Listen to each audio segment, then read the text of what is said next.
Bible story time. 2 Kings 24:18 to 25:30. Zedekiah was 21 years old when he became king of Judah, and he ruled in Jerusalem for 11 years. His mother was Hamtal, the daughter of Jeremiah from the city of Libnah. King Zedekiah sinned against the Lord, just as King Jehoiakim had done. The Lord became so angry with the people of Jerusalem and Judah that he banished them from his sight. Zedekiah rebelled against King Nebuchadnezzar of Babylonia, and so Nebuchadnezzar came with all his army and attacked Jerusalem on the 10th day of the 10th month of the 9th year of Zedekiah's reign. They set up camp outside the city, built siege walls around it, and kept it under siege until Zedekiah's 11th year. On the 9th day of the 4th month of that same year, when the famine was so bad that the people had nothing left to eat, the city walls were broken through. Although the Babylonians were surrounding the city, all the soldiers escaped during the night. They left by way of the royal garden, went through the gateway connecting the two walls, and fled in the direction of the Jordan Valley. But the Babylonian army pursued King Zedekiah, captured him in the plains near Jericho, and all his soldiers deserted him. Zedekiah was taken to King Nebuchadnezzar, who was in the city of Riblah, and there Nebuchadnezzar passed sentence on him. While Zedekiah was looking on, his sons were put to death. Then Nebuchadnezzar had Zedekiah's eyes put out, placed him in chains, and took him to Babylon. On the 7th day of the 5th month of the 19th year of King Nebuchadnezzar of Babylonia,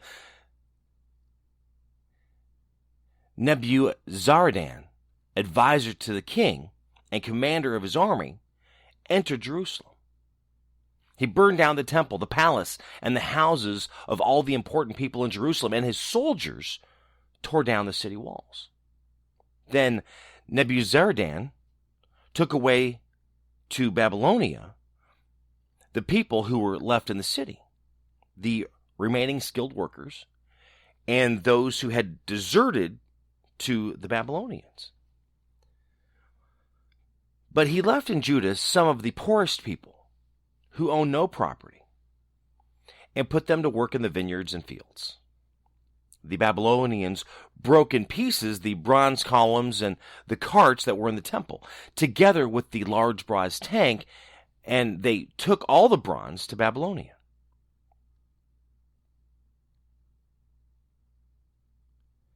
They also took away the shovels and the ash containers used in cleaning the altar, the tools used in tending the lamps, the bowls used for cleaning the blood from the sacrifices, the bowls used for burning incense, and all the other bronze articles used in the temple service.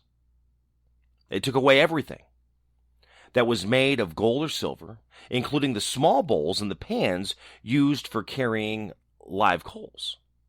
The bronze objects that King Solomon had made for the temple, the two columns, the carts, and the large tank, were too heavy to weigh. The two columns were identical, each one 27 feet high, with a bronze capital on top, 4.5 feet high. All around each capital was a bronze grillwork decorated with pomegranates made of bronze. In addition, Nebuzaradan, the commanding officer, took away as prisoners Sarai, the high priest, Zephaniah, the priest next in rank, and the 3 other important temple officials. From the city, he took the officer who had been in command of the troops, 5 of the king's personal advisors who were still in the city, and the commander's assistant, who was in charge of military records, and 60 other important men. Nebuzaradan took them to the king of Babylonia, who was in the city of Riblah, in the territory of Hamath. There the king had them beaten and put to death. So the people of Judah were carried away from their land into exile. King Nebuchadnezzar of Babylonia made Gedaliah, the son of Akim and grandson of Shapha, governor of Judah, and placed him in charge of all those who had been taken away to Babylonia.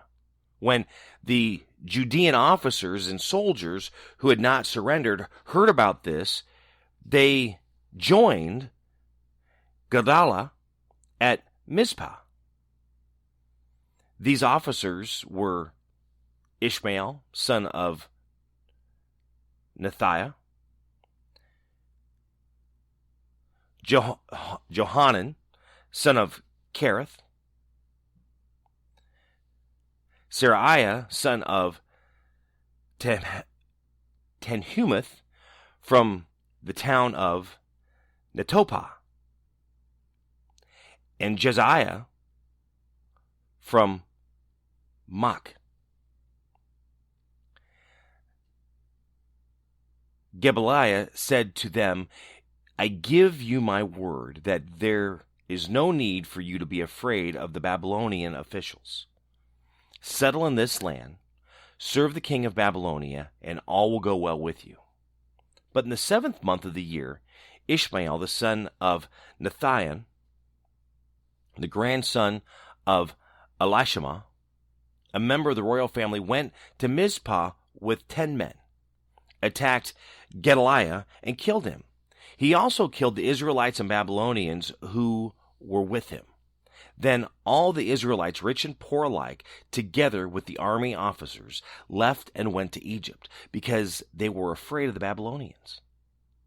In the year that evil Merodach became king of Babylonia, he showed kindness to King Jehoiachin of Judah by releasing him from prison.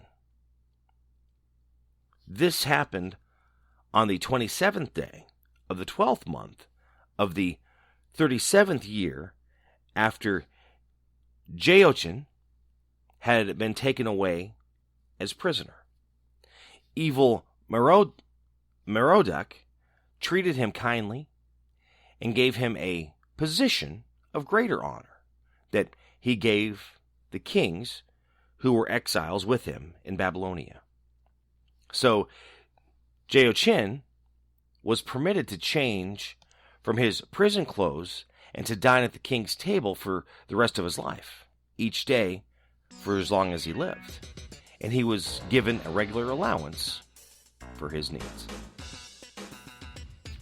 If you enjoyed this, share it with others on social media. You can always find me and more Bible stories. Facebook, Twitter, Instagram, TikTok, My Buddy Jimmy. YouTube, My Buddy Jimmy 101, and my website, mybuddyjimmy.com.